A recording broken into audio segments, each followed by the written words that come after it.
2 Kings 6. The company of the prophets said to Elisha, "Look, the place where we meet with you is too small for us.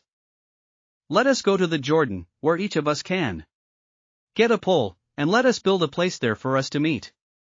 And he said, "Go." Then one of them said, "Won't you please come with your servants?" "I will," Elisha replied. And he went with them. They went to the Jordan and began to cut down trees.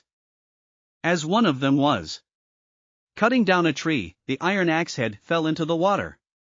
"Oh no, my lord," he cried out. "It was borrowed." The man of God asked, "Where did it fall?" When he showed him the place, Elisha cut a stick and threw it there, and made the iron float. "Lift it out," he said. Then the man reached out his hand and took it. Now the king of Aram was at war with Israel. After conferring with his officers, he said, "I will set up my camp in such and such a place."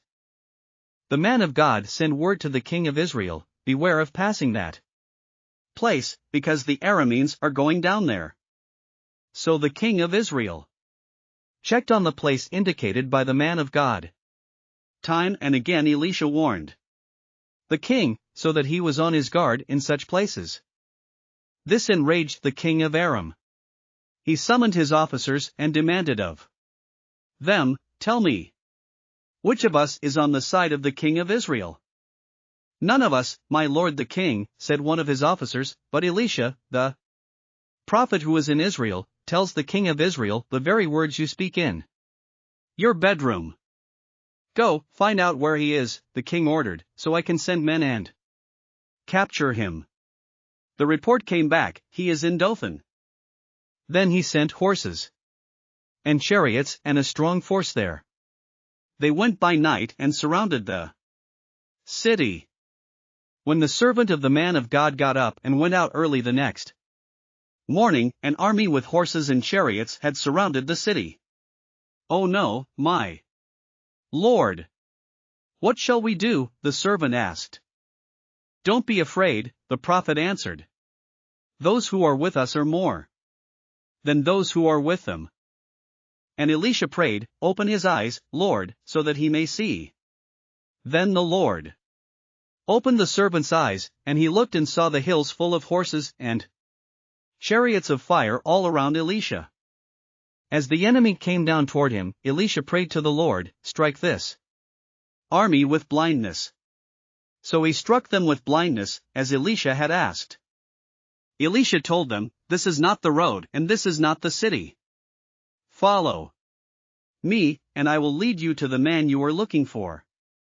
And he led them to Samaria. After they entered the city, Elisha said, "Lord, open the eyes of these men, so they can see." Then the Lord opened their eyes and they looked, and there they were, inside Samaria. When the king of Israel saw them, he asked Elisha, "Shall I kill them, my father? Shall I kill them?" "Do not kill them," he answered. "Would you kill those you have captured with your own sword or bow? Set food and water before them so that they may eat and drink and then go back to their master." So he prepared a great feast for them, and after they had finished eating and drinking, he sent them away, and they returned to their master. So the bands from Aram stopped raiding Israel's territory. Sometime later, Ben-Hadad king of Aram mobilized his entire army and marched up and laid siege to Samaria. There was a great famine in the city. The siege lasted so long that a donkey's head sold for 80 shekels of silver, and a quarter of a cab of seed pods for 5 shekels. As the king of Israel was passing by on the wall, a woman cried to him, "Help me, my lord the king." The king replied, "If the Lord does not help you, where can I get help for you? From the threshing floor? From the winepress?" Then he asked her, "What's the matter?" She answered, "This woman said to me, 'Give up your son so we may eat him.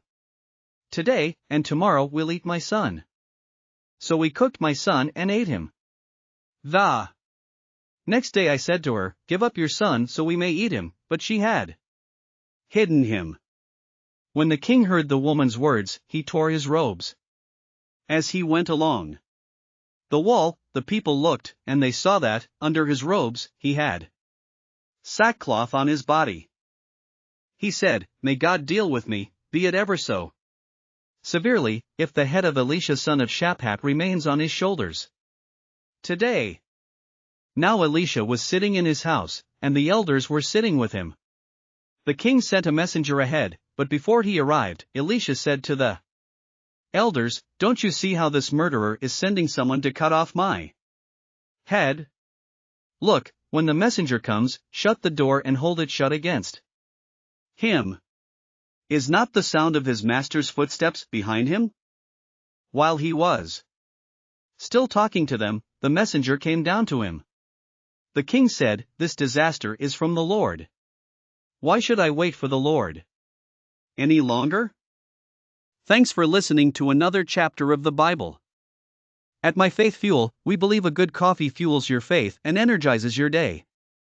Please visit myfaithfuel.com to explore our delicious coffee blends. Part of each purchase goes to training worshipers around the world. Thanks for listening.